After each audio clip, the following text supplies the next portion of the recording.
mês de abril de 2025, né? Esse tema que a gente trata agora no mês de abril, ele às vezes não é um tema muito familiar para os religiosos, religiosas, os clérigos, né? Os padres, bispos e diáconos, mas cada vez mais a gente tem sentido a necessidade, né, de trabalhar esse tema, até porque os órgãos de fiscalização, em especial a Receita Federal, têm feito um acompanhamento próximo aí, né, das congregações e dos seus membros, né? Então, hoje a gente vai tratar desse tema de declaração de imposto de renda para religiosos, clérigos, regras, implicações e boas práticas, né? Eu sou o Márcio Moreira, sou um dos sócios do Axis Instituto.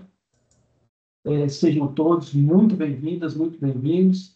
Eu vou exibir aqui rapidamente um vídeo institucional do Axis, mas gostaria de lembrar aos senhores e senhoras que o Axis às 10, nesta quinta temporada, ele mantém a mesma lógica dos encontros anteriores. Então, a gente tem uma exposição rápida de 40 minutos, que será feita pelo nosso colega consultor, contador e auditor Namilton.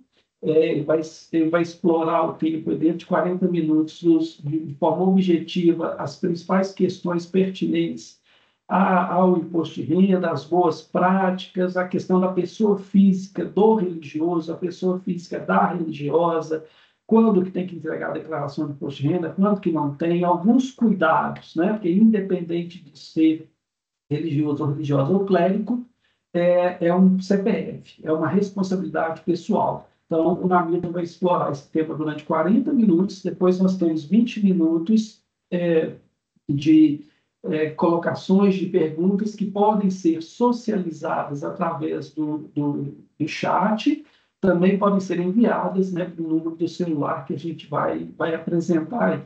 Bom, então, para a gente poder iniciar rapidamente o vídeo institucional do Axis, eu vou compartilhar aqui com vocês.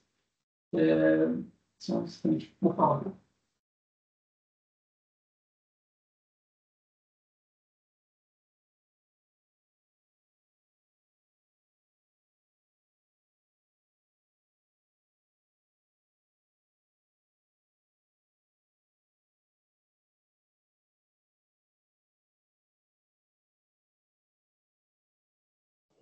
O Márcio está sem som.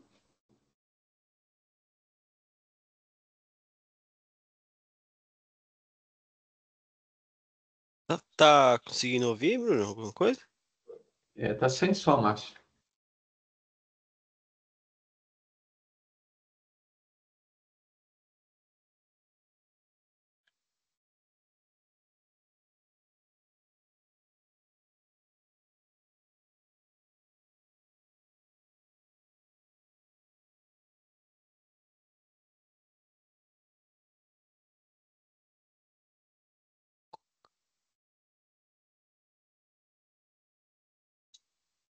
Microfone.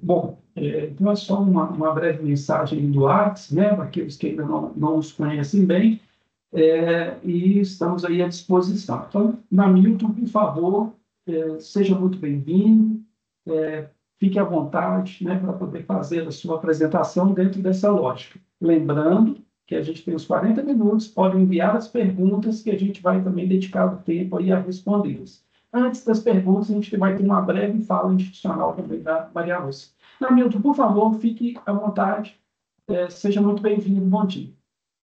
Bom dia, Márcio, obrigado. Obrigado a todas e a todos aí, mais uma oportunidade de conversarmos sobre assuntos pertinentes aí, de alguma maneira, à igreja, né? E aos membros que estão vinculados à igreja. Então, nós vamos aproveitar bastante aqui o tema e dedicar um tempo maior aí para as perguntas para a gente socializar aquilo que for relevante para as senhoras e para os senhores. Vou compartilhar aqui. E aí depois me avisa você. Hamilton, você está sem som.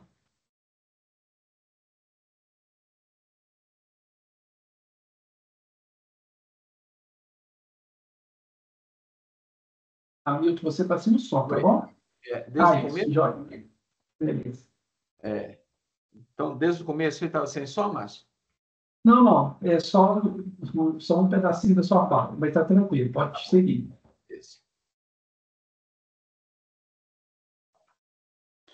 Então, o nosso tema aí hoje, só relembrando, é a declaração de imposto de renda para religiosos, religiosas e clérigos, né?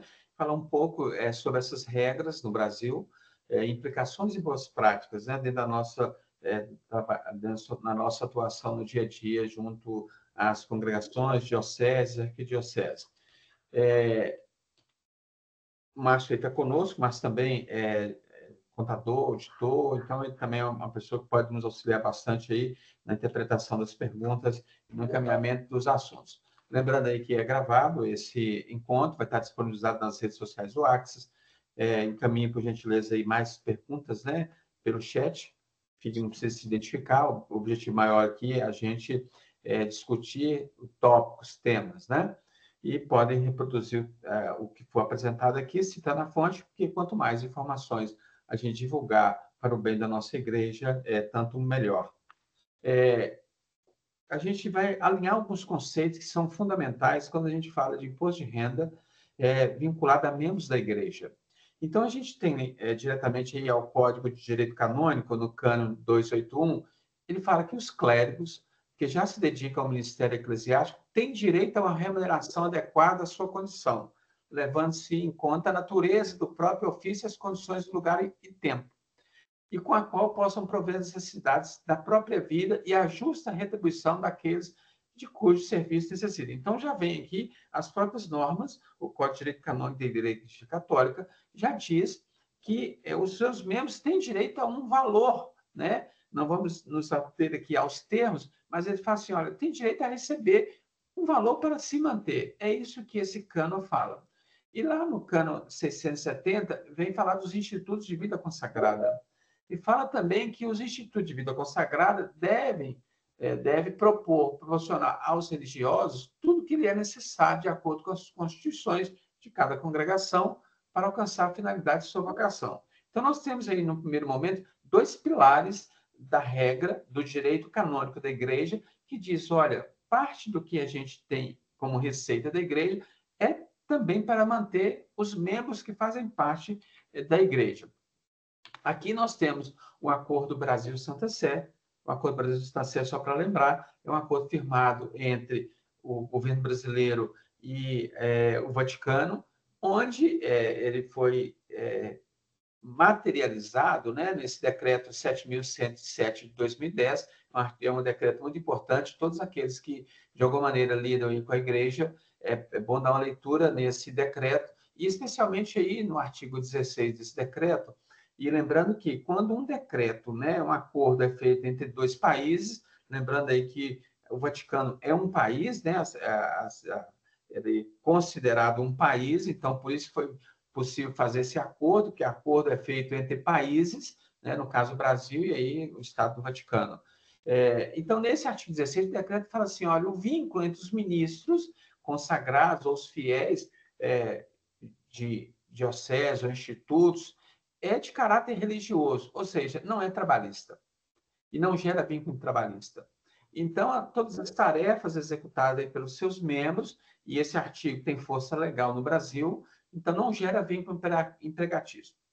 Já adianto aqui que quando a gente fala que não gera vínculo empregatício, a gente precisa entender que as normas, seja do Acordo Brasil-Santa Sé ou outras leis internas do Brasil, elas são interpretadas se aquele comportamento enquanto ministro da igreja, né, quando fala ministros ordenados, né, estejam executando a tarefa de índole apostólica. Tudo que é desvirtuado não é amparado aí por essa questão legal. O que eu falo não que é desvirtuado? Porque existe na legislação uma série de preceitos que caracteriza esse vínculo religioso, ou seja, esse mister religioso entre a pessoa, homem ou mulher, né, com a sua congregação ou diocese a arquidiocese. E aqui nós tivemos uma alteração na lei brasileira, em 2023, na CLT, materializando de novo o que já vem sido desde 2010 no Acordo Brasil-Santa Sé, falando o seguinte: não existe vínculo empregatício entre entidades religiosas de qualquer denominação, ou seja, católica ou não, ou instituições de ensino vocacional e os ministros de confissão religiosa. Então, isso diz o quê? Que não tem vínculo de emprego. Mas aí a gente pensa assim, mas se não tem vínculo de emprego, ele recebe o quê para se manter? Nós vamos ver mais à frente o que a legislação fala, a legislação brasileira fala, de como essa manutenção, esse recurso que é passado pela igreja aos seus membros, como ele deve ser formalizado, declarado. E lembrando, de novo, a legislação, apesar de falar que não tem vínculo empregatício, se tiver um desvirtuamento desse tipo de relacionamento, ou seja, o que está sendo reconhecido aqui é o mister religioso, a atividade religiosa, ela não gera por si só vínculo empregatício com a igreja, né? Ou congregação, ou qualquer que seja o nome da ordem religiosa. Mas se não for a atividade desenvolvida de cunho religioso, pode sim gerar algum vínculo empregatício. Então, a gente deixa só essa ressalva, mas vamos nos concentrar aqui a questão de imposto de renda.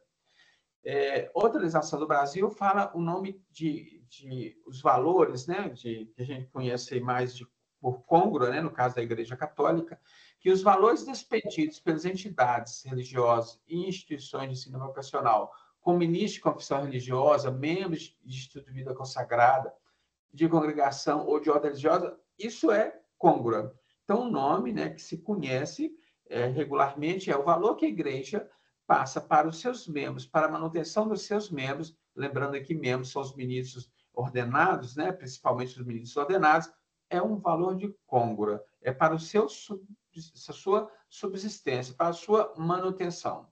E é bom aqui a gente também destacar que sustento pastoral não é considerado remuneração direta ou indireta para os efeitos da lei previdenciária no Brasil, em face do mister religioso ou para a subsistência, desde que fornecidos em condições que independam da natureza ou da quantidade de trabalho executado. Isso é a legislação brasileira dizendo. E ela quer falar o quê? Olha, se a pessoa, né, está numa vida religiosa, ela está ali por uma vocação, não é uma profissão. Então, são termos meio que precisos, mas que a legislação do Brasil vem falar assim, olha, se a pessoa for ganhar pelo tanto que ela produz, isso não é vocação, isso é profissão. Então, por exemplo, só simplificando, se a gente falar assim, olha, determinado padre vai ganhar um valor por 100 missas que ele realiza. Se a gente quantificar nos nossos documentos da igreja que aquele valor está sendo repassado em função da produção dele, isso, pela legislação brasileira, já descaracteriza sustento pastoral. Aí começa a ter uma possibilidade de criação de vínculo empregatício. Então, apenas um exemplo rápido para a gente entender o que a legislação procura esclarecer, que a vocação sacerdotal, a vocação aí da vida consagrada, ela é diferente de uma profissão como a gente conhece, como a gente trabalha nas empresas, que tem determinado rendimento por produzir mais ou menos. Então, a gente entendeu um pouco essa diferença. E no Ministério do Trabalho, né, a gente tem todas as profissões no Brasil e tem um código. Essa que nós estamos falando aí de ministro de confissão religiosa, apesar de não ser uma descrição, ela é um código de ocupação. O código de ocupação, quando a gente fala desses ministros de confissão religiosa, é esse código aí 2631, dentre todos no Brasil, né? Essa classificação busca dar um número para todos os tipos de atividades de ocupação existentes na nossa economia, no nosso Brasil, né? Então, no nosso caso aí, é o 2631. E o que é esse código? Esse código, lá numa classificação brasileira de ocupações, vem dando exemplos no caso da Igreja Católica. Abade, abadesa, bispo, arcebispo, clérigo, cônego, diácono, diácono permanente, frade, freira, novice, seminarista. Ou seja, essa descrição está lá no documento do Ministério do Trabalho, ele vem esclarecer, para o nosso caso da Igreja Católica, quais são os nomes em que normalmente se utiliza quando se fala de ministro de confissão religiosa. Então, esses nomes estão lá, existem também na regra, nessa legislação, a definição de nomes de outras religiões, né? Esse aqui é o brasileiro, é o da católica. Quando alguém tiver oportunidade, dá uma olhadinha lá, que tem outros nomes de outras religiões. E aí, ele também fala no Ministério do Trabalho o que pode, né? O que esse ministro de confissão religiosa faz, né? Então, de condições gerais, ele fala sobre atividades de forma voluntária, em templos, igrejas, enfim, ele dá um contorno para que quem não conhece a igreja, né, católica ou qualquer outra, entenda o que essa pessoa que chama ministro de confissão religiosa, para efeitos da lei brasileira, faz. E aí, lembrando que o ministro de confissão religiosa, né, o clérigo ou membro de vida religiosa consagrada, o valor mensal repassado, né, eu dei o nome lá, porque mais ou menos as pessoas conhecem como côngrua, deve ser declarado periodicamente, ou seja, mensalmente, no e-social.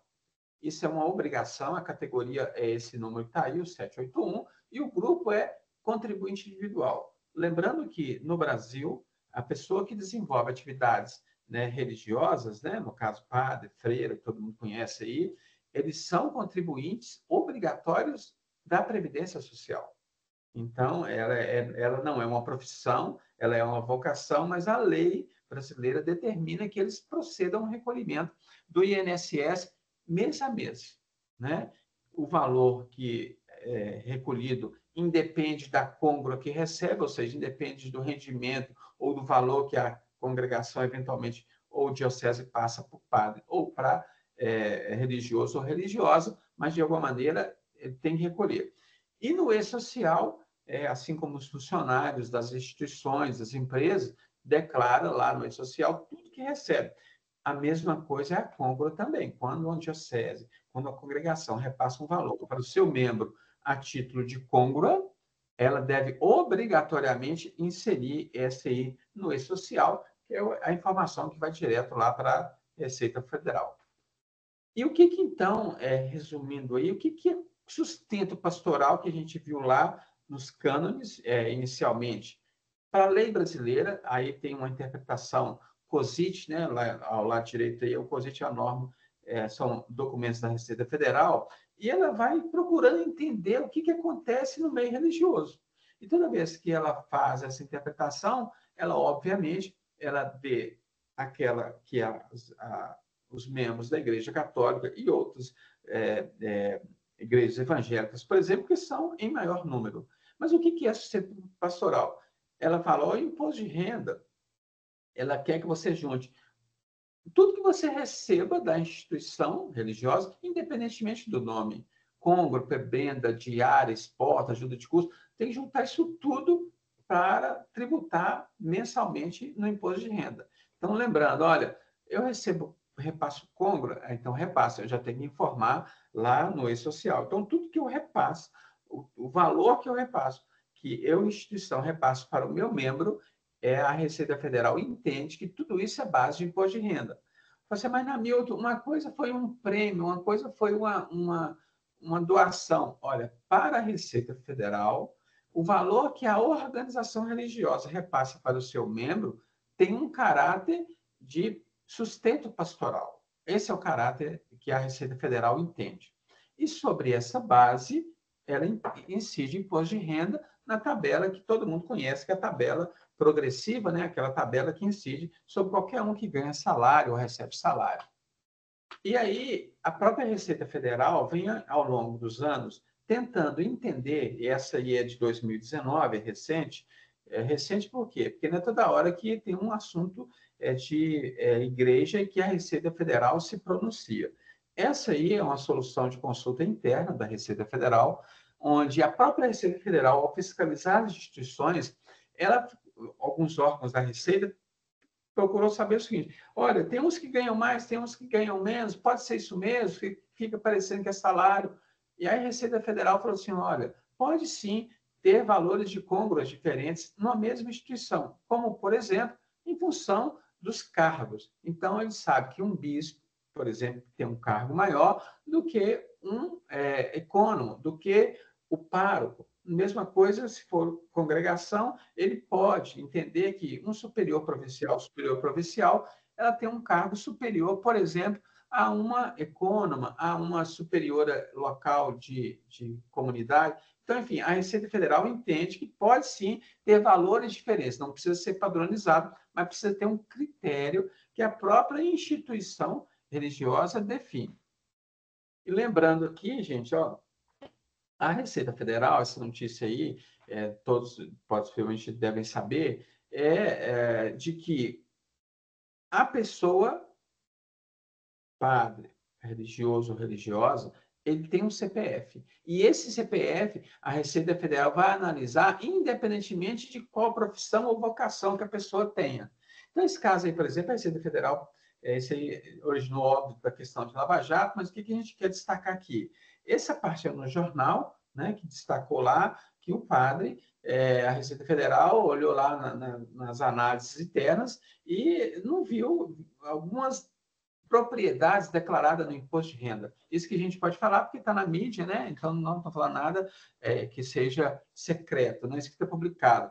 Então, o que a Receita Federal procurou olhar? Falou assim, o que ele recebe aqui não está compatível com o patrimônio dele. E assim, olha para vocês verem, aí nessa publicação fala de 2 carros. Quando a gente vai olhar mais detidamente esse assunto, não são 2 carros, é uma moto e um Toyota 2010. E aí falou que também tem uma fazenda no nome dele. Enfim, algumas explicações, que não é o caso nem a obrigação do jornal falar isso, talvez pelo motivo dele. Ele fala assim, olha, essa fazenda veio para mim por doação do meu pai. A pessoa faleceu e a esposa tinha 18 filhos. Então, essa parte da fazenda, então fica parecendo que é uma fazenda inteira. Então, veio por doação. Os carros, ele disse, em nota, falando que esses valores vieram, comprou em nome da mãe dele, que a mãe dele não podia ir lá na concessionária, então comprou no nome dele, apenas emprestou o nome. Então, às vezes, são situações que colocam, né? E aí, especialmente quando está alguém ligado à igreja, isso dá muita mídia, né? Ele coloca aí a questão do padre, então não resolve de uma maneira muito clara a matéria.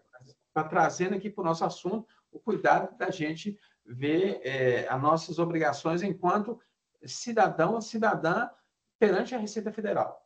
E aí a gente vê assim, olha, então, eu sendo membro da igreja, qual a minha obrigação perante a Receita Federal? Então, a gente vai colocar aqui alguns pontos que são definidos, independentemente se é membro de vida religiosa consagrada, com voto de pobreza ou padre diocesano, não interessa a modalidade para fins da Receita Federal. O que a Receita Federal quer saber é o seguinte, olha, bispos, padres, freiras, seminaristas, todo mundo que são todos que são classificados como ministros de confissão religiosa, tem que apresentar agora em 2025, a gente sabe que o prazo é até o dia 30 de maio, né? Porque dia 31 de maio é sábado, 30 de maio até meia-noite, 23h59, tem que declarar se a gente foi enquadrado em algum desses itens, os principais que eu vou falar aqui. Se recebeu rendimento tributável, lembra que eu falei aqui, o que é rendimento tributável? Prebenda, congro, salário, aposentadoria, a Receita junta tudo. Se juntou isso tudo, deu mais de 33.888, eu preciso declarar.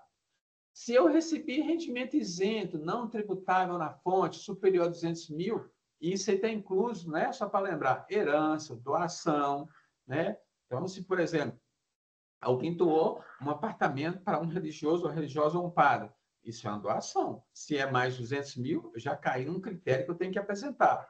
Se em 2024 a gente tinha posse ou propriedade de bens e direitos superior a 800 mil, por exemplo, a gente recebeu herança de um pai da gente, ou mãe, enfim, que é uma área que vale mais de 800 mil, um bem ou direito acima de 800 mil. Tem que declarar.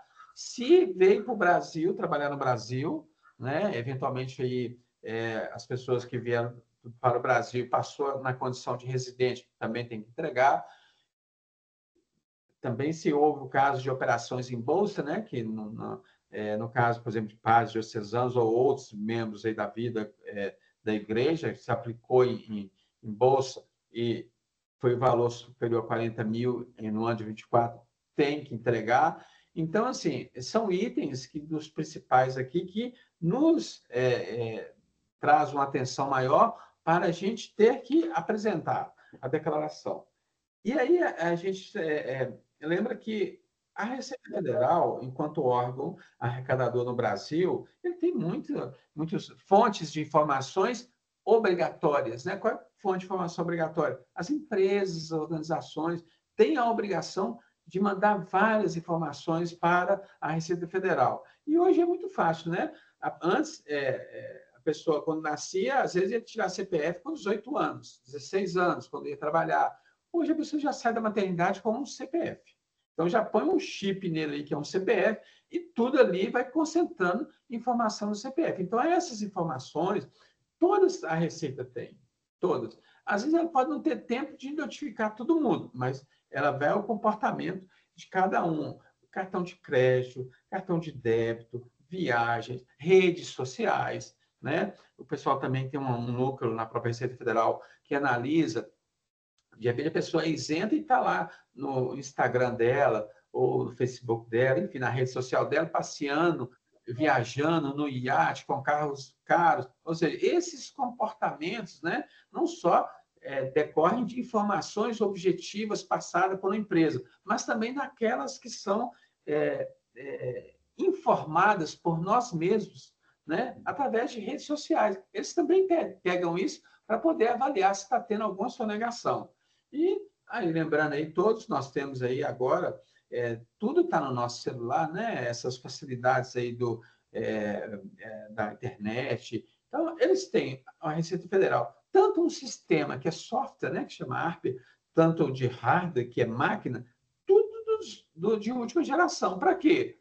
Para fiscalizar, né? Ver o que eventualmente não está de acordo com o que rege a legislação.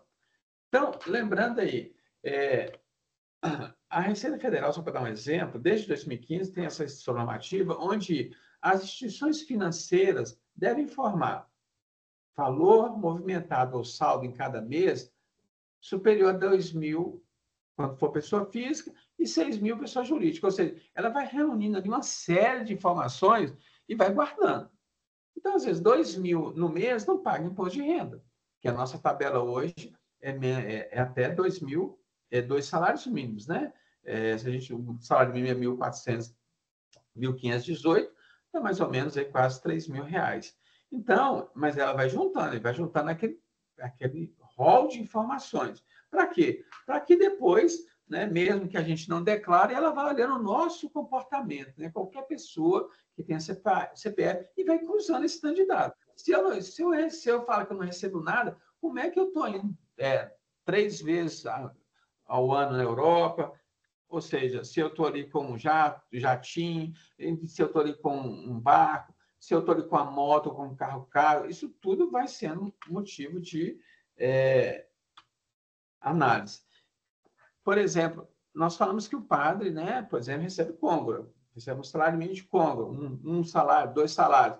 E se além disso, ele também for professor universitário, que nós temos no Brasil vários casos. Então, o que acontece?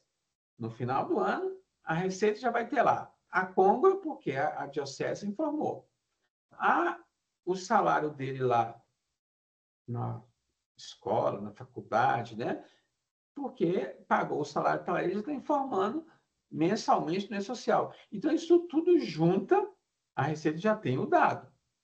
E aí a gente fala assim, tá, mas o que eu posso também deduzir, eu, clérigo, religiosa, para diminuir a base de imposto de renda? Pode ser dependente?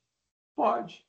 Quem que pode ser dependente? É lógico que nós não estamos falando aqui de filho ou de filha, né? No caso da Igreja Católica, né? Em tese, você vai ter como dependentes, pode ter como dependente, pais, avós e bisavós que tenham rendimentos durante o ano 2024, tributáveis ou não, até R$ 26.963,20, que é em 2024. Então, se eu tenho pai, que às vezes eu mantenho, tem muito caso de padre ou religioso que tem por obrigação ali custear plano de saúde, manter o pai ou a mãe, então eles podem sim ser dependentes na declaração de imposto de renda.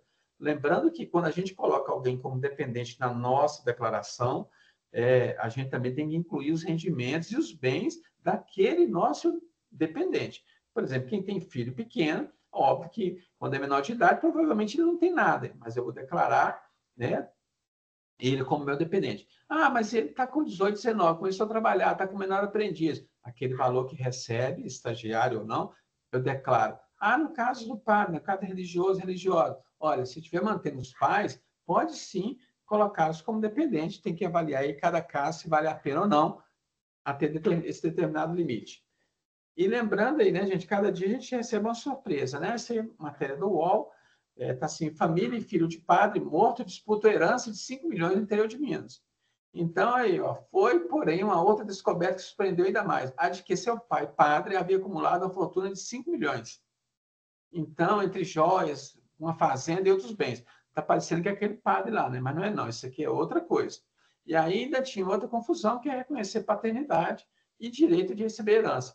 Então, assim, a gente imagina, né, que quando a gente está com a regularização nossa, declaração de imposto de renda, justificar os bens que a gente tem, primeiro, é uma obrigação legal, e segundo, uma tranquilidade também, em tese, né, tu fala tranquilidade, porque depois que a gente falece, quando deixa alguma herança, né, é sempre objeto de muita disputa. Lembrando aí que, como tem todas as informações da Receita Federal, todo mundo já ouviu falar aí dessa declaração pré-preenchida, que é o quê? Eu entrei ontem no site da Receita Federal, 11h46, lá 23/4, já tinham sido entregues no Brasil 15.208 declarações ao imposto. Sendo que dessas 15 milhões, 46% foram declarações pré-preenchidas. O que é declarações pré-preenchidas? A Receita Federal já não tem todos os nossos dados? Aí alguém poderia perguntar, para que eu tenho que então declarar se ela tem tudo de mim? Por enquanto, acho que não está tudo redondinho, não, está só 99,99% redondo, mas não precisa de você confirmar. Você ir lá no sistema e falar, olha, realmente tudo que está aí, que você tem, é isso mesmo. Então, isso chama declaração pré-preenchida. Esse ano, a expectativa da Receita é mais ou menos 46 milhões de declarações para receber, e a ideia é quase 60% disso tudo vai ser pré-preenchida. E aí, lembrando o seguinte, a declaração pré-preenchida são dados que as instituições bancárias, empresas, empregadores, ou seja, bancos, quem emite recibo médico, tudo está indo lá para a Receita. Só que a gente, quanto ali na prestação de informação anual para a Receita, a gente tem que pegar aquela prestação, se for optar pela pré-preenchida, conferir o que está lá. Porque às vezes pode ter coisa que não é a realidade. Então, o que tem lá já dados pré-disponíveis para a Receita?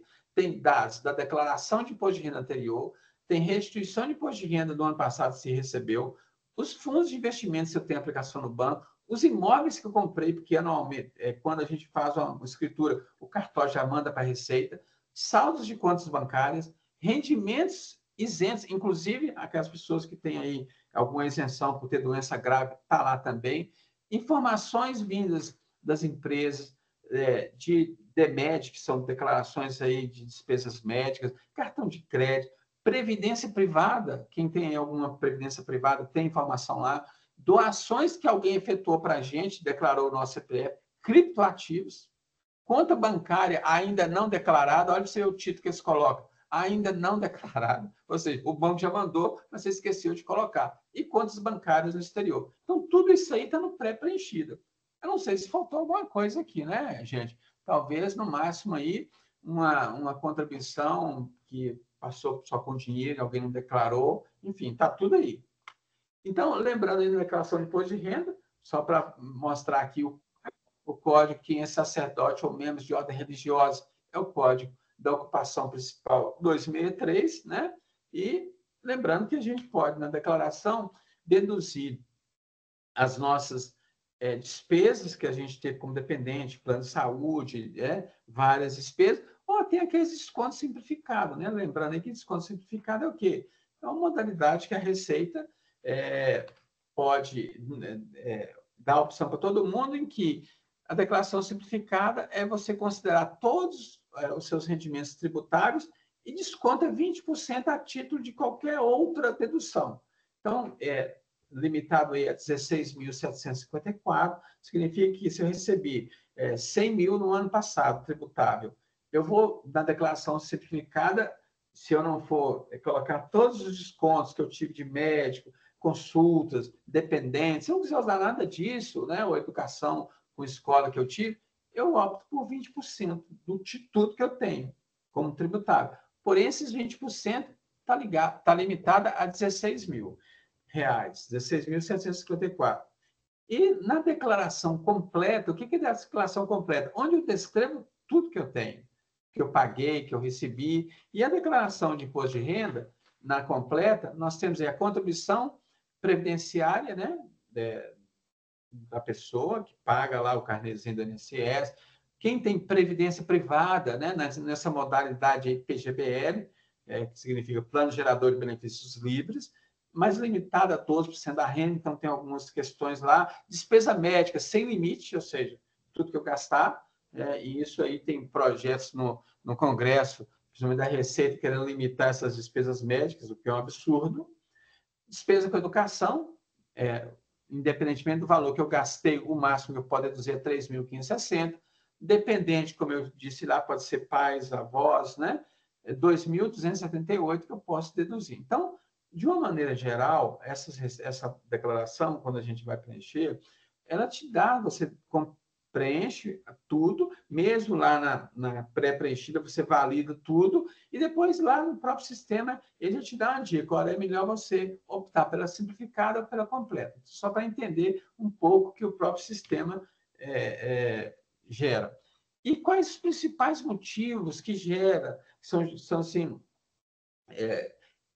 o concurso para cair na malha fina. A malha fina, só lembrando, é que são aquelas declarações que a gente encaminha e que quando chega na Receita, fala assim, olha, alguma coisa não está batendo aqui. Então, é mais ou menos isso. E aí, o que é? Omissão de rendimento. Ou seja, eu recebi e esqueci de declarar. Só que quem nos pagou não esqueceu de informar a Receita.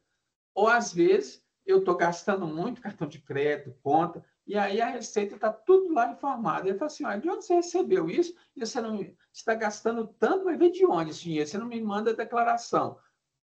Por que eu não mandei declaração? Porque eu não caí em nenhum dos itens que me obrigam a entregar a declaração.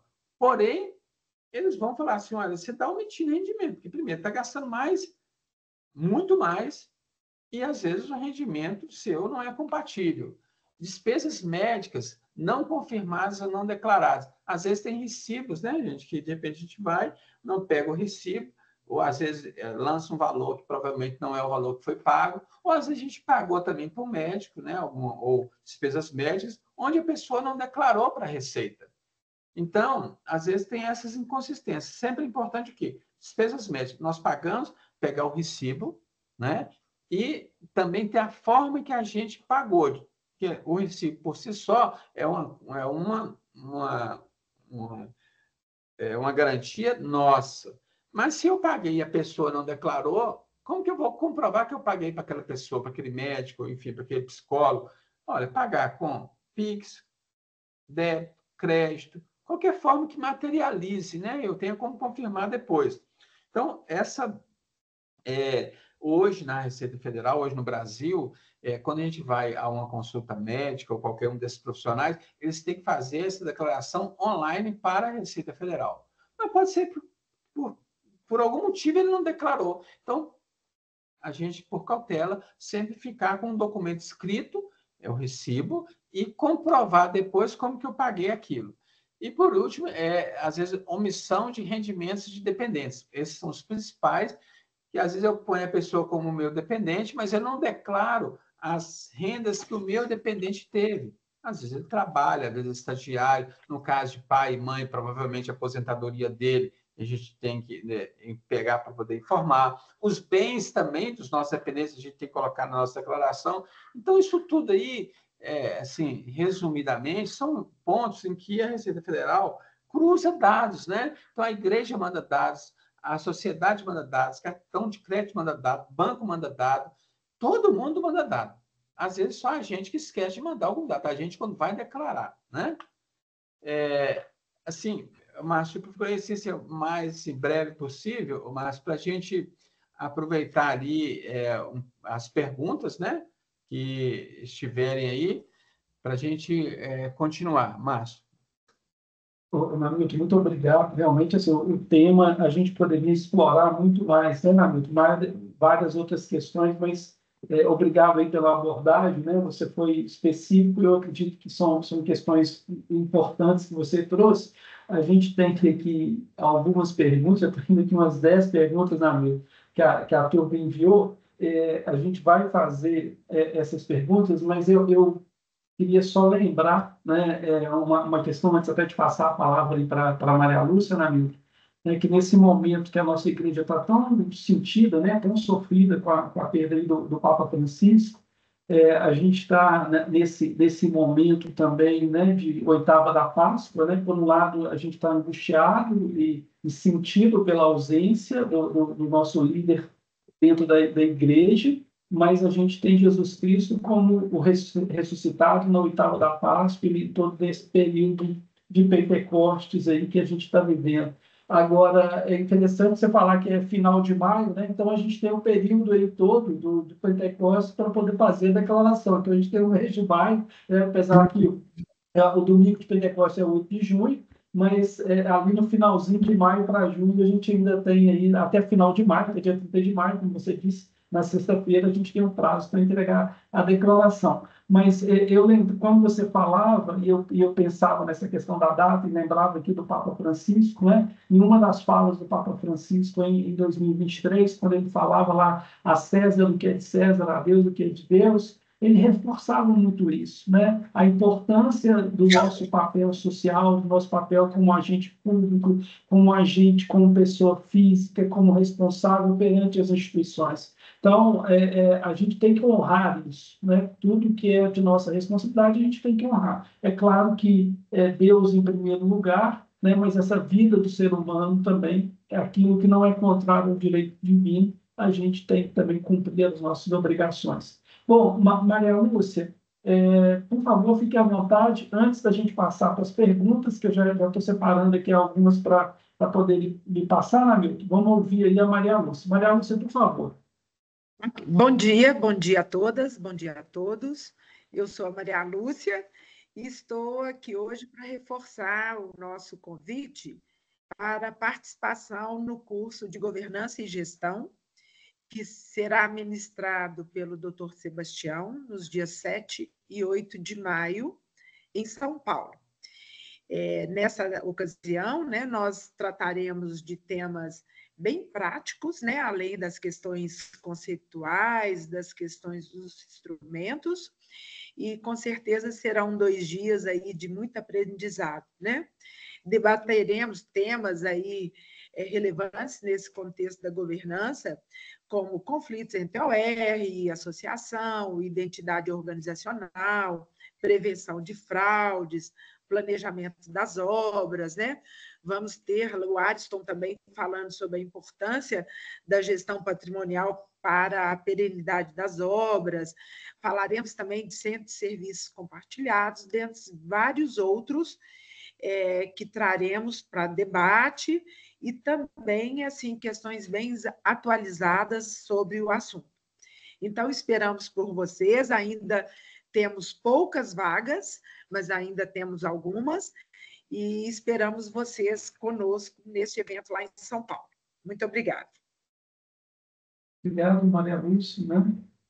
Então, só reforçando, dia 7 e 8 de maio, a gente vai ter mais uma edição do curso de Governança e Gestão em São Paulo, na sede das Irmãs Paulinas. Bom, Namilton, vamos então passar algumas perguntas.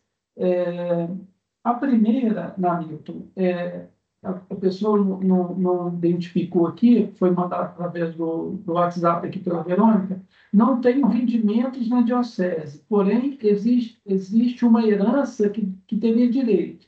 Preciso declarar imposto de renda? Ô, Márcio, que bom aí essa pergunta. Lembra que eu comentei um pouco que um dos critérios que a Receita Federal avalia sobre a necessidade ou não de entregar é se eu também tenho bens e direitos.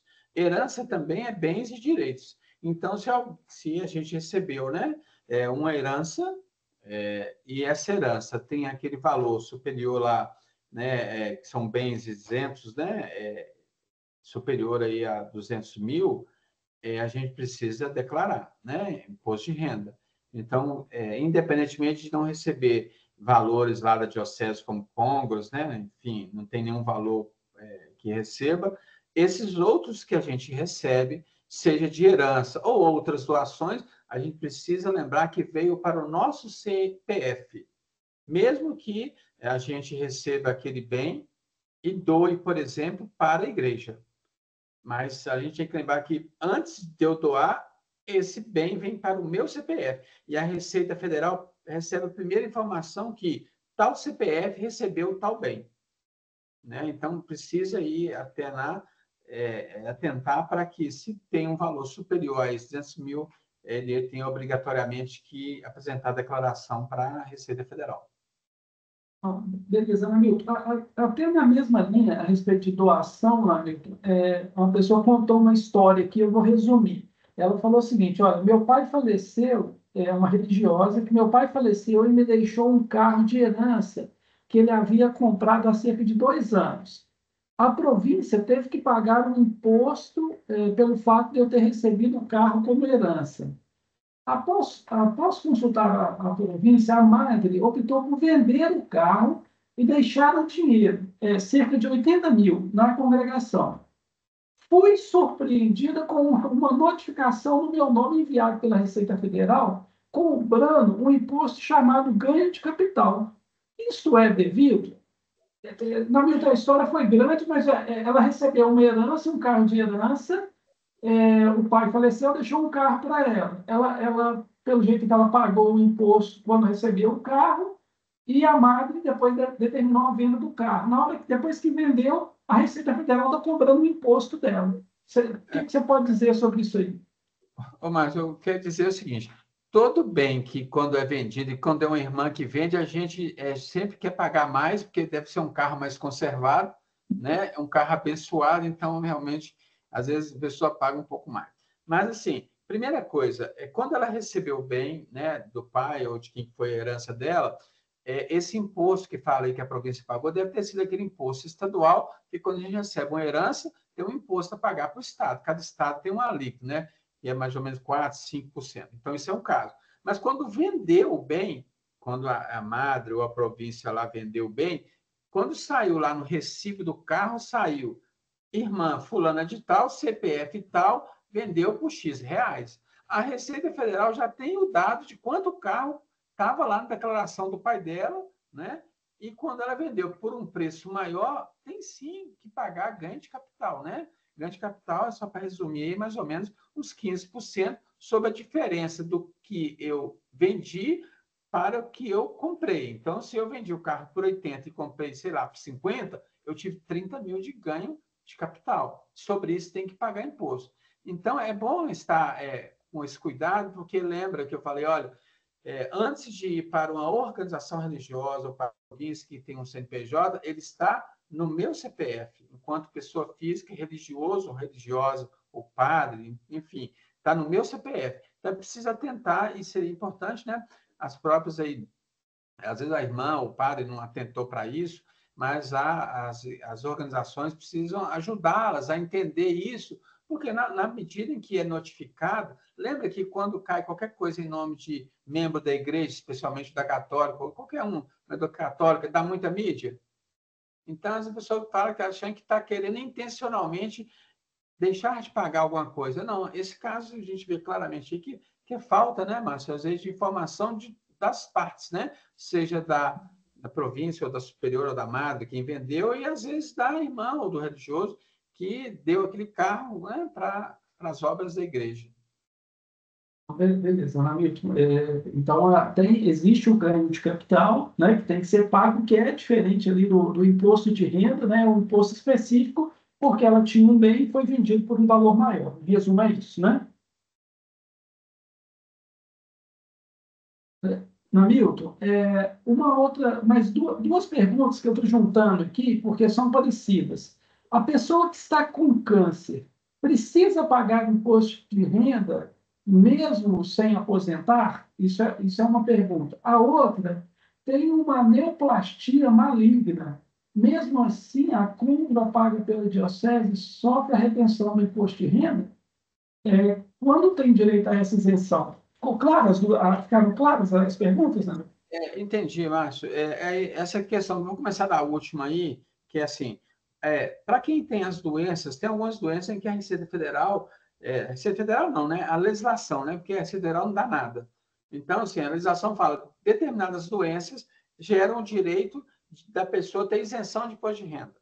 Por exemplo, aí a neoplasia maligna, câncer, né? Esse nome, Parkinson, Alzheimer, tem algumas doenças listadas, tá? Então, a pessoa tendo aquela doença comprovada, né, por laudo, o rendimento dela não sofre imposto de renda. Mas qual o rendimento? O de aposentadoria. O que é um absurdo, né, gente? Se você adoecer novo, você está perdido. Porque você vai gastar um tanto de dinheiro, né? Então, a Receita, a norma fala, não sofre retenção os valores recebidos de aposentadoria. Se eu estava, no caso aí, recebendo a diocese, deve estar recebendo côngrua. A diocese não paga aposentadoria, ele paga um valor que chama côngrua. Então, sobre esse valor, não tem essa isenção, de acordo com a lei, para isenção de imposto de renda. Então, tem que pagar e vai continuar pagando. E aí, a outra pergunta foi qual, Márcio? A primeira que falou? A primeira, a pessoa que tem câncer precisa pagar imposto de renda mesmo sem se aposentar? Então, vai ser da mesma maneira. Se ela tem um câncer e ela não estiver aposentada, continua pagando sim. Está lá na empresa, tem câncer, continua pagando imposto de renda. Só vai incidir essa isenção de imposto de renda sobre o valor que, eventualmente, algum dia ela vai receber de aposentadoria. Eu falo algum dia porque aposentar nesse Brasil está cada dia mais difícil. O dia que você conseguir aposentar, né? Aí, se tiver uma dessas doenças listadas aí na legislação, aquele montante só da aposentadoria é que não tem imposto de renda. O resto, se você estiver trabalhando ou outra renda, doação, isso tudo tem imposto de renda.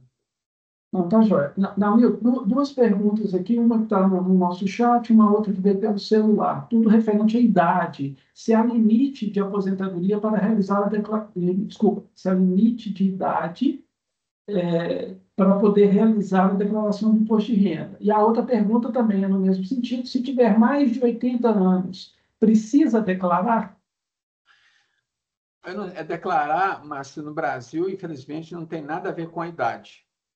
Seja novo, seja mais idoso, né? Tendo rendimento e enquadrou em alguma daquelas obrigações, tem que entregar a declaração.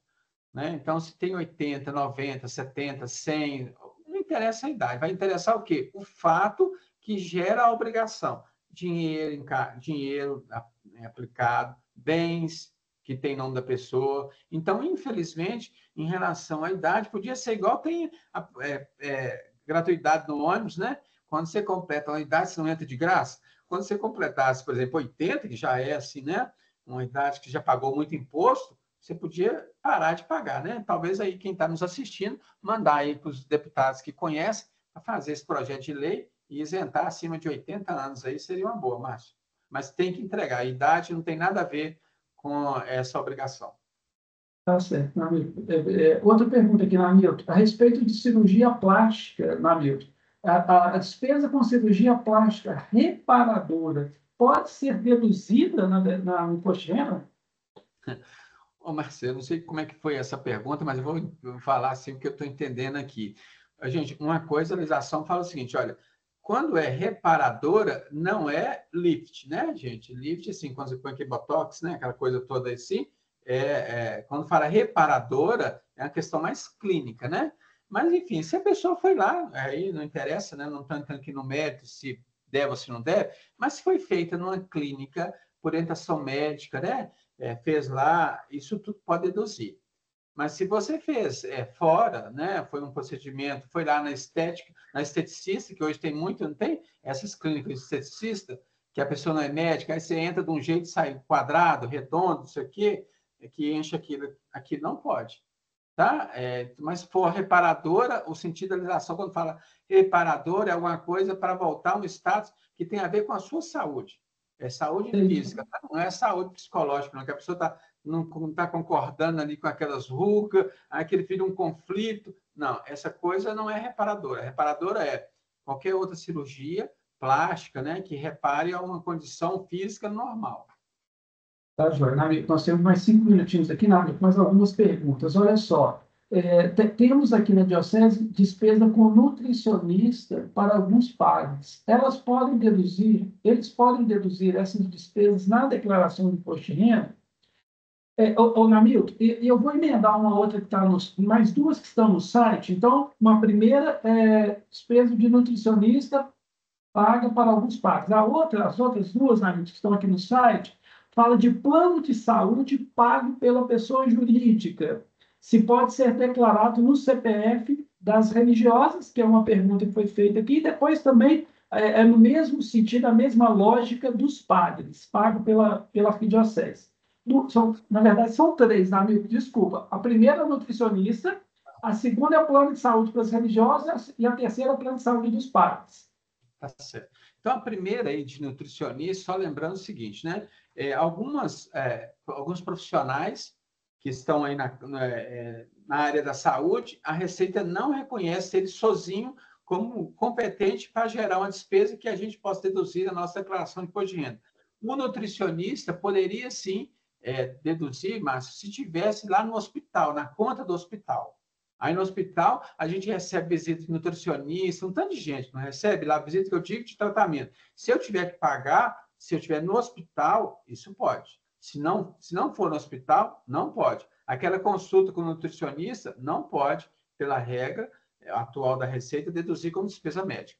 Esse caso aí de pagamento de plano de saúde é um tema ainda muito polêmico perante a Receita. A primeira coisa que a Receita tem uma última solução de consulta na Receita Federal, ela fala o seguinte, olha, o plano de saúde que é pago para o religioso ou religiosa, fala ministro de confissão religioso, independentemente se é através de associação, se é direto, se o beneficiário final for ele ou ela, e o recurso sair da organização religiosa, aquilo tem que somar as côngruas se recebe primeiro para tributar. Olha para você ver. Então, primeiro eu junto, se eu tiver um plano de saúde, o absurdo que é o entendimento da Receita. Plano de saúde custa 2 mil. Eu recebo uma côngrua de 2 mil, só para dar exemplo. Então, o valor primeiro que eu vou tributar, eu, pessoa jurídica, organização religiosa, teria que tributar junto 2 mil de côngrua, mais os 2 mil do plano de saúde que eu paguei para ele, juntou, deu 4 mil. Esses 4 mil eu vou tributar. Aí é lógico que depois de tributado, né, quando a pessoa for declarar imposto de renda, na prática, quem pagou imposto de renda foi ela, não é? Na pessoa física, porque não tributou tudo, não juntou tudo como se já tivesse recebido. Então, nós temos que ter essa atenção aí. A primeira questão é, se o recurso saiu da pessoa ou foi atribuído à pessoa, eu posso deduzir. Mas no caso de religioso, no caso de padre especificamente, tem esse entendimento da Receita. Ele fala, olha, você vai juntar a sua côngrua com o plano de saúde seu, que você foi o beneficiário, e vai juntar tudo isso e vai tributar. Essa questão aí é uma polêmica de plano de saúde, viu, Márcio? É recente, mas, assim, resumidamente, esse é o entendimento atual da Receita Federal. Beleza, Namilton. Namilton, vou juntar aqui mais 2 perguntas também que são bem próximas. Uma irmã fala que eu sou religiosa de votos perpétuos e com voto de pobreza. Ela frisou aqui voto de pobreza, Namilton. Aqui na comunidade vendemos quitutes, pães de mel, bolos, doces, etc. E recebemos os pagamentos no meu Pix pessoal.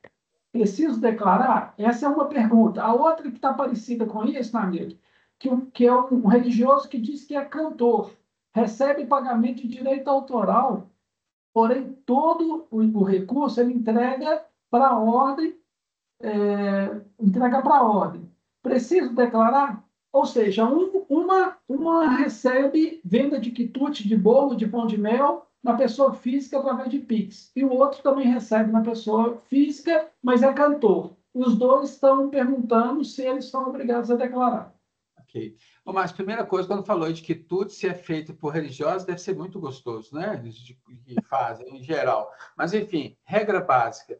Entrou no meu CPF, na minha conta, a Receita não quer nem saber. Ele fala assim, olha, esse dinheirinho que está entrando aí, eu quero tributar ele. Então, se ela lembrar, entrou no meu CPF, eu vou ter que, no mínimo, ficar preocupado de lá na frente ter que explicar para a Receita, e provavelmente não sei se ela vai entender isso como emprestou a conta para receber o dinheiro, ela vai... Ô, Namilton, você ficou sem som aí. Ô, Márcio, desculpa. Não, desculpa. É o seguinte, primeiro que eu falei que se é um quitute de religioso, religioso deve ser muito gostoso, porque tudo que a gente come, que vê que vende os pães de mosteiras, tudo é muito gostoso. Mas entrou o dinheiro na conta do CPF, a Receita não quer nem saber se é quitute, se é frango, se é leilão, não quer nem saber. Ele fala assim, está entrando esse tanto de dinheiro aqui e você não está me declarando nada. Ele vai te chamar lá, de onde que vem esse dinheiro? Aí a pessoa vai ter que explicar, e não sei se a Receita vai entender, porque o correto é receber dinheiro no CNPJ da organização religiosa, da diocese ou congregação, que passar isso pelo CPF da pessoa física, quem presta conta para a Receita Federal, no declaração de imposto de renda, como o Leão monitora tudo, mas vai ficar difícil depois explicar isso, né? De onde que veio. E o outro aí, que falou do padre que é cantor e recebe direito autoral, a mesma coisa, o direito autoral não entra no CPF dele, na conta dele, é como qualquer outro rendimento. Vai ter que juntar tudo. Mas se na prática, só se imaginando o seguinte, se ele quer que esse direito autoral chegue até a organização religiosa, faça um contrato e o dinheiro já vá direto para o CNPJ da organização religiosa. É o único meio mais prático de não ter que ficar explicando para a Receita o que é voto perpétuo, o que é voto temporário, o que é diácono permanente, o que não é diácono transitório, ou seja, essa confusão toda na cabeça deles, e na nossa é muito clara, isso cria uma dificuldade. Então, regra básica, entrou na nossa conta pessoal, no nosso CPF, a Receita só está te esperando você ir lá e falar para ela, e declarar para ela como rendimento e pagar o imposto. Então, fala muito simplificado. Não, Namilton, só mais duas perguntas, Namilton. Tem uma aqui que está ligada a isso que você falou, mas olha só que situação interessante. Uma paróquia criou um canal no YouTube no nome do padre anterior.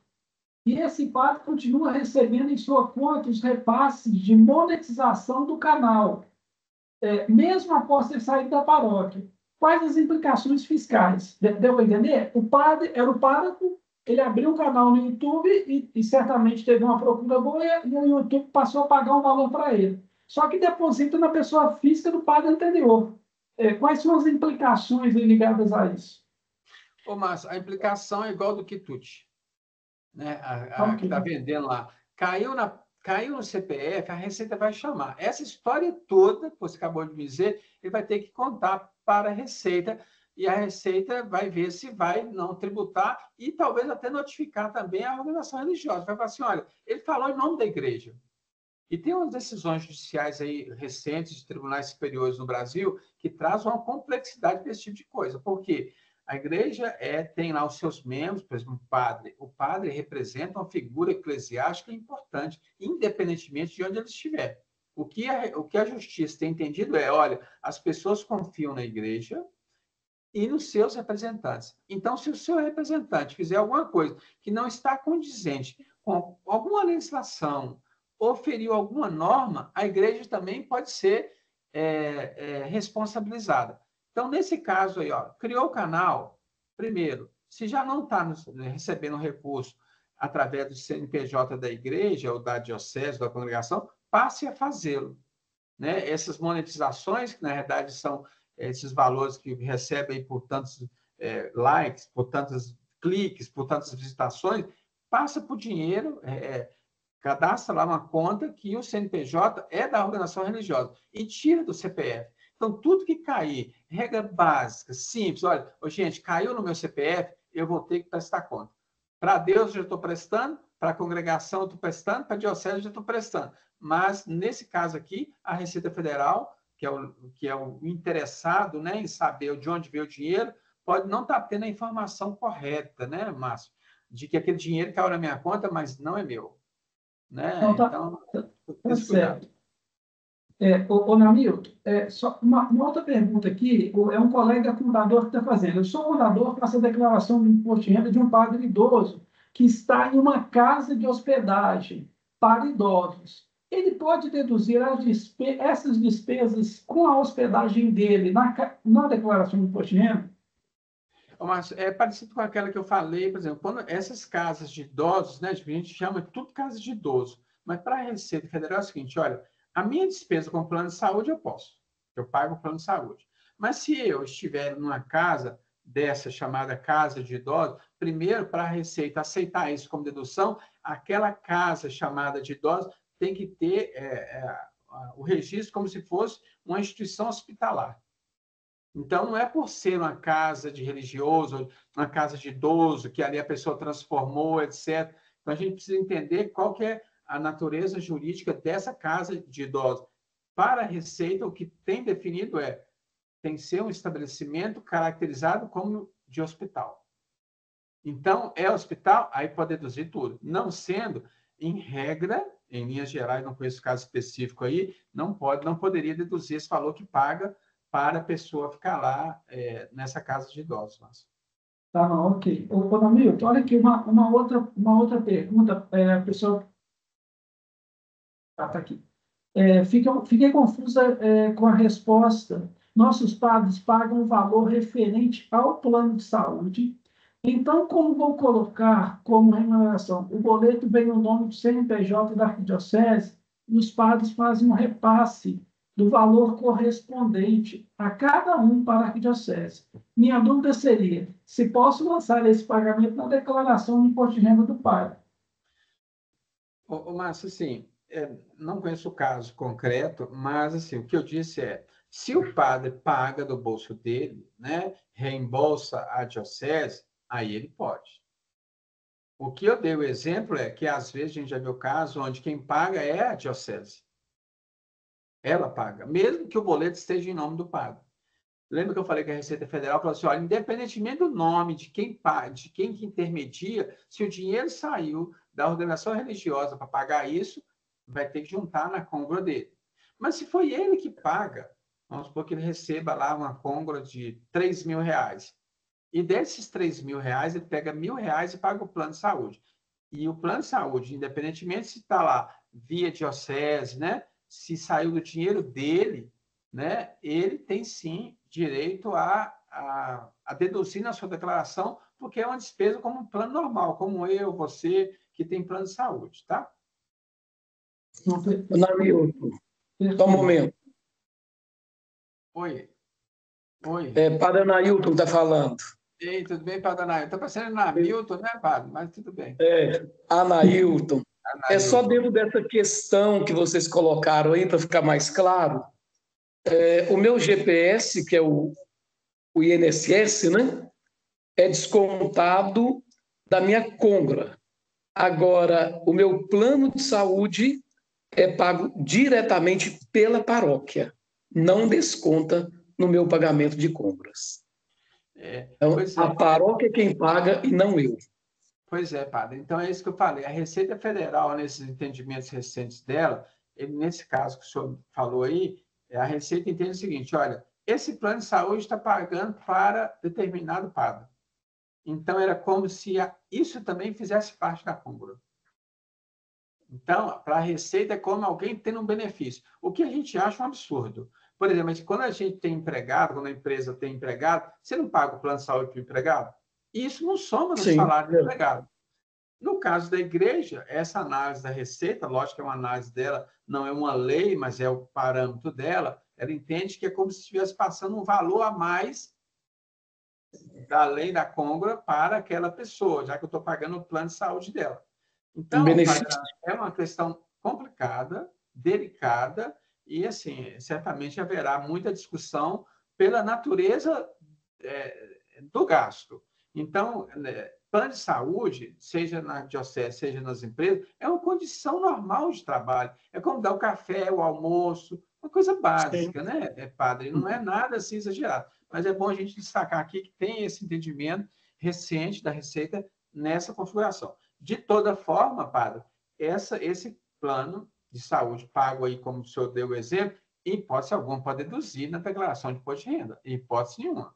Porque ele não pagou isso. Quem pagou isso foi a diocese. Tá certo? O INSS, se está deduzindo do rendimento dos senhores, esse sim vai deduzir normalmente. Ok? Exato, assim mesmo. Obrigado, Namilton. Namilton, tem duas perguntas aqui, e eu vou responder só porque é de pronto, que a gente tem trabalhado com isso aqui objetivamente. Uma em relação à saída definitiva do Brasil, né? A saída definitiva, a pessoa deu um exemplo aqui que está saindo em 2025. Né? Então, o prazo para comunicar a saída definitiva do Brasil são dois documentos diferentes. Um é a comunicação, o outro é a declaração. A comunicação ela tem que ser feita, né, a partir do 12º mês. Se a pessoa ficar mais de 12 meses fora, ela deve comunicar. E isso é feito até fevereiro do ano subsequente. Saiu em 2025, até dia 28 de fevereiro de 2026, tem que entregar a comunicação de saída.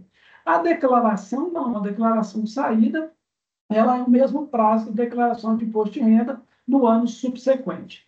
Isso é uma pergunta. A outra, Namilton, aqui em relação à cegueira de um olho só, né? Aquela nominada de monocular, né? É aquela pessoa que é cega de um olho só. Dependendo da profissão, e aí vai ter que passar por perícia no INSS, dependendo da profissão que a pessoa exerce, ou ela já exercia, se ela exercia uma atividade que ela depende, né, de ter uma visão perfeita dos dois olhos, aí sim ela pode se aposentar. Agora, dependendo da profissão, talvez não. Se ele é professor, talvez com um olho só, ele consiga lecionar a disciplina que ele lecionava. A própria questão do religioso, né? Ele consegue ministrar os sacramentos. Então, isso vai depender da perícia do INSS. Tem um parecer, né, do Superior Tribunal de Justiça que trata deste assunto, né, que é muito utilizado para poder fazer defesa no sentido de tentar a aposentadoria das religiosas, dos religiosos neste caso. Né? Mas aí vai muito pela prática ali, pela operação de apresentar-se ao INSS e analisar esse histórico da pessoa. Não significa que a pessoa é cega de um olho só, que ela vá conseguir uma aposentadoria. Namilton, vou encerrar por aqui, porque a gente já passou aí vários minutinhos do horário, mas é porque o tema realmente ele envolve, né, várias questões aí. Eu agradeço a todos os senhores e as senhoras que estiveram conosco aqui, mas ainda te deixo uma pergunta, Namilton, né, e eu já me despeço, desejo a todos uma abençoada oitava da Páscoa, um abençoado período aí de Pentecostes, né? E rezemos aí pela sucessão do nosso Papa Francisco, né? Que certamente o Espírito Santo ilumine aí né, aqueles que estão lá no conclave, né? Que vão fazer parte do conclave. Na minha última pergunta que eu te devolvo também para você fazer suas considerações. Como doar no momento da entrega da declaração, Namilton? Se eu posso fazer doações no momento da entrega. Ô, Márcio, pode sim fazer no momento da entrega da declaração, indicando lá, né, para qual fundo, né, da criança ou idoso que você quer fazer a doação. A doação é parte daquilo que você tem que pagar de imposto de renda, né, gente? Então, se eu tenho lá na minha declaração, gerou um imposto devido, né, de R$ 1.000, até no máximo 6% que eu posso destinar para essas instituições, e é muito bom quem tem imposto devido, né, verificar essa possibilidade, porque é um dinheiro que vai direto para alguns fundos, né? Não é direto para a instituição A, B ou C, não. É para fundos, a criança, adolescente, né, daquele município. Então, de alguma maneira, é bom para quem tem essa possibilidade olhar aí com o seu contador, quem faz a declaração. Nesse momento, dá para fazer essa destinação de parte do imposto devido. Então, a informação é essa. E, por último, também agradeço aí a todos.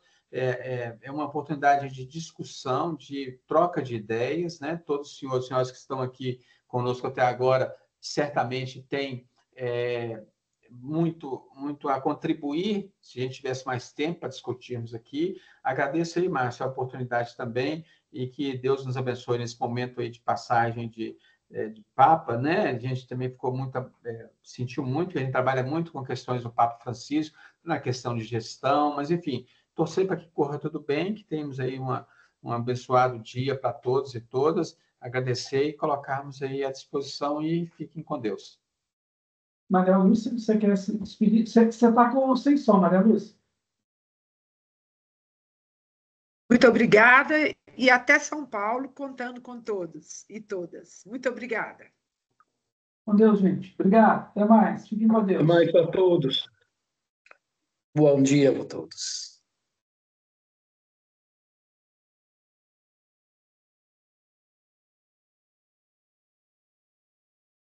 Bom dia, obrigada.